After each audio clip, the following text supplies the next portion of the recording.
name's Nye, you join me again in the Finale Guitar Studio in Sheffield, and you're watching my channel Folk Friend, your one-stop shop for Celtic backing guitar tutorials. In today's video I'm going to be looking at the style of one of my absolute favourite Celtic guitarists, which is Dennis Cahill. He's the kind of folk guitar Zen master. He's most famous for playing with Martin Hayes, my favourite fiddle player. More recently, he's also started a band called the Gloaming with Martin Hayes and a few other Irish music superstars, and they're very, very popular at the moment. He's played alongside loads of other great musicians as well. He's been well known for many, many years now. His style is interesting because there's not really anybody else out there who plays like him. One of the first things you'll notice about Dennis Cahill is that he's ultra minimal. If less is more, Dennis Cahill is the most. He basically plays as few notes as possible, but always the best ones that are available. The next thing that's interesting about him is that he plays a classical guitar rather than a steel string acoustic, as most Irish guitarists would. That's not something you see very often. The sort of extra depth and richness that you get from a classical guitar is one of the things that kind of enables this feature of his playing, that he will only usually play maybe 2 or 3 notes at any one time, and it'll still have the kind of depth of a full chord. Another thing that I really find interesting about his playing is he's developed a really interesting hybrid picking style, where he'll hold a plectrum in what is the sort of technically correct way, with the thumb across the back and just a millimetre or 2 poking out underneath that, and then the index finger across the front there. And then with his 3 spare fingers there, sometimes he'll pluck the higher strings of the guitar. So oftentimes you'll see him just chunking away on a root note at the bottom of a chord, usually palm muted as well, so with the fleshy bit of the hand sat next to the bridge there. You want the hand to be more or less touching the saddle for a good solid palm mute. So I'm going to do this on a G chord to begin with, just to demonstrate this. So you can kind of chunk away something like that if it was for a reel. So 1, 2, 3, 4, 1, 2, 3, 4. And what Dennis Cahill will often do is he'll have his palm mute so that it's just touching the lower strings of the guitar, ideally just the bottom 2 or 3, and that means that with the spare fingers, when you pluck the upper strings, they'll continue to ring out over this nice chunk at the bottom. So you get this really interesting effect, which sounds something like, on a G chord it would sound a bit like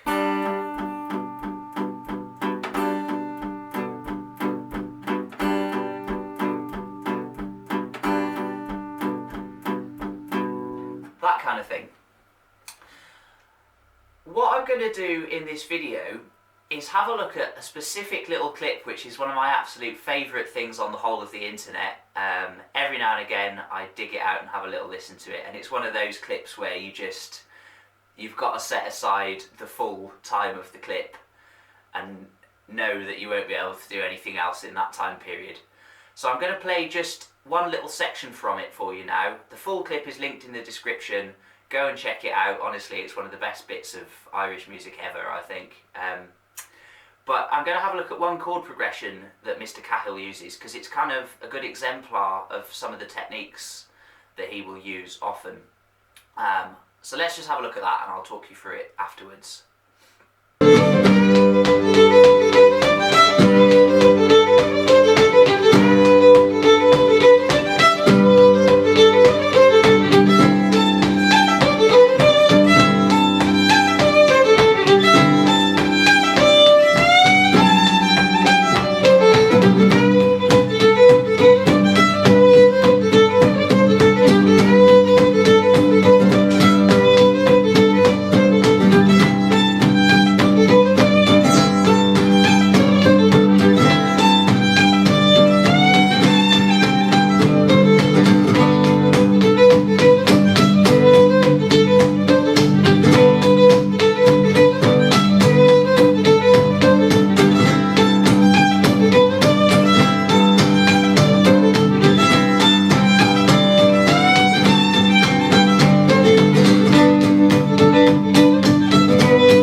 So yeah, what you've just seen, the tune that Martin Hayes is playing there is in G major, it's a real, and Dennis Cahill is doing something pretty interesting there. I read online, I think, that Mr. Cahill started playing guitar when he was 9, and I assume from watching the way he plays that he probably learned classical guitar first. And the reason I think that is because his left-hand technique is very kind of correct. He's got a gap here between the hand and the neck, and he doesn't ever fret things with his thumb. Well, I've not seen him do it anyway, maybe he does. So when he's holding down this shape, what he's playing is effectively, if you look at the shape of a G bar chord, it's something very much like that, except that he's not barring it, he's just got his index finger on the bottom string. He hasn't bothered to fret the A string because he's not going to play it. He's just actually going to play 3 notes out of that chord and not bother with any of the other ones. So what he's got is this. He's got his index finger on the 3rd fret at the bottom, his ring finger on the 5th fret of the D string, and his middle finger on the 4th fret of the G string. And that gives you, if you pluck the bottom string with your plectrum, and the D and G strings with your rock and roll fingers, as I call them, the 2nd and 3rd fingers of the right hand, that gives you a G chord that's somewhat easier to play than a bar chord. So what he's doing, to create tension all the way through the tune, he's got a G in the root note. Now I've said in every single other one of my videos, you've got to go from 5 back to 1 at the end of every section, otherwise the listener won't know it's finished. Well, Dennis Cahill doesn't do that. He deliberately doesn't do it because it creates so much tension to just leave the 1 root running under the chord 4 and chord 5 sections that it's great. It builds up tension throughout the whole set of tunes, and when the tune changes, suddenly there's this massive like release of energy and it just slaps. It's brilliant. So yeah, what he does do, however, even though he's got the root note the same, so that's the A part, he basically just does this all the way through the A part. It's very simple.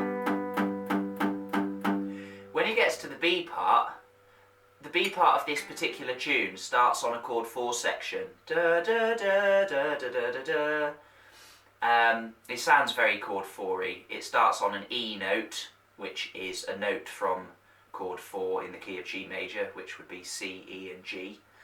So it's very much a chord 4 section. And Dennis reflects that by, even though he's maintaining the same chord shape, he just adds his little finger there, so that instead of the B note that his middle finger was fretting, that is now a C note. So you've got C there, and below that you've got a G note. So C and G are both notes from chord 4. If I play a chord 4 bar chord, it looks like that. So you can see there's my C note, there's my G, there's C again. The other note would be E, which is up there. That's the notes of chord 4. C, G, C, E. Yeah, so what he's done is he's maintained the first shape, but he's just added some of the notes of chord 4. So now what you've got is a kind of chord 1, chord 4 hybrid, but with chord 1 still running as the root. So that gives you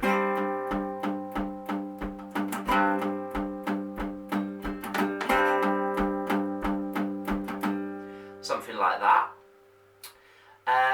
And then, just to give a very subtle hint of chord 5 to make the tune feel finished, he still keeps that G root note going at the bottom, but he takes off the 3rd finger and adds the middle finger on the 4th fret of the D string.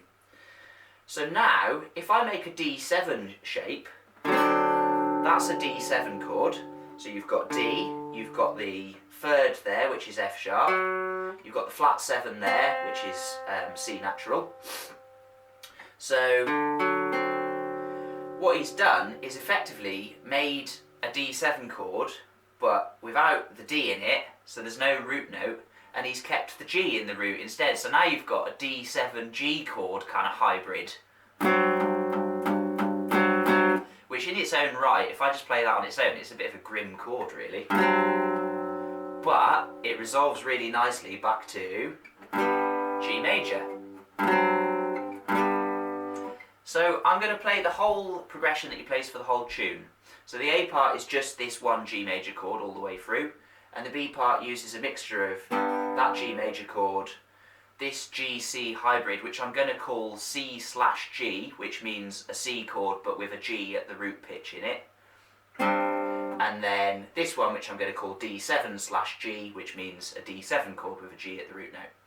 So here's the whole thing, how it sounds.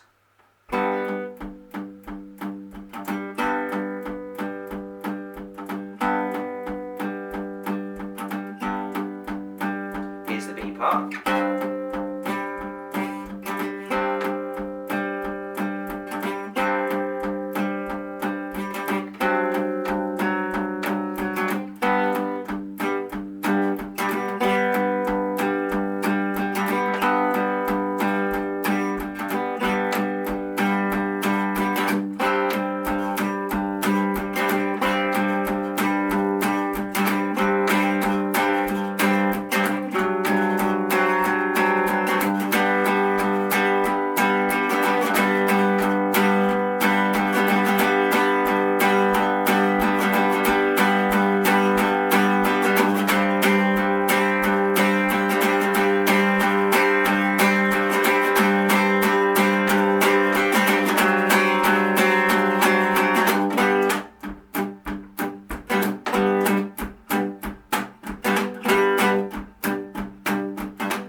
Etc.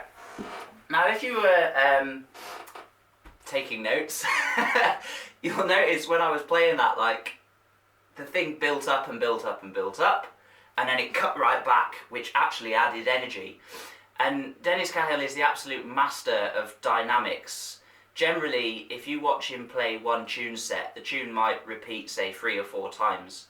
And usually, unlike a lot of players like myself normally, for example, who would build up more and more harmonic variation throughout the tune, Dennis Cahill tends not to do that, and he'll just have maybe 2 or 3 chords for the whole tune, dead simple, but like I said before, there'll be minimal chords with just the best necessary notes in them and nothing else, and he'll just build it from such a little gentle, subtle thing.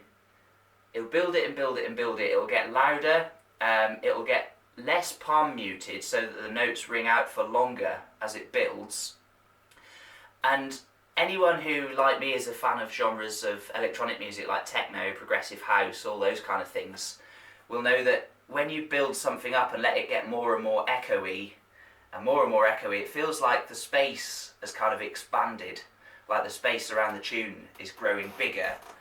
And when it gets to a point where you feel like it can't get any bigger and it's going to pop, then suddenly you just go like that, and the energy actually goes off, because it's like everything's moved further and further away and the listener's getting a bit lost in this kind of space palace, and then suddenly everything sucks back in and you've just got the bass, a sort of, well, in this case it's a palm muted bass line.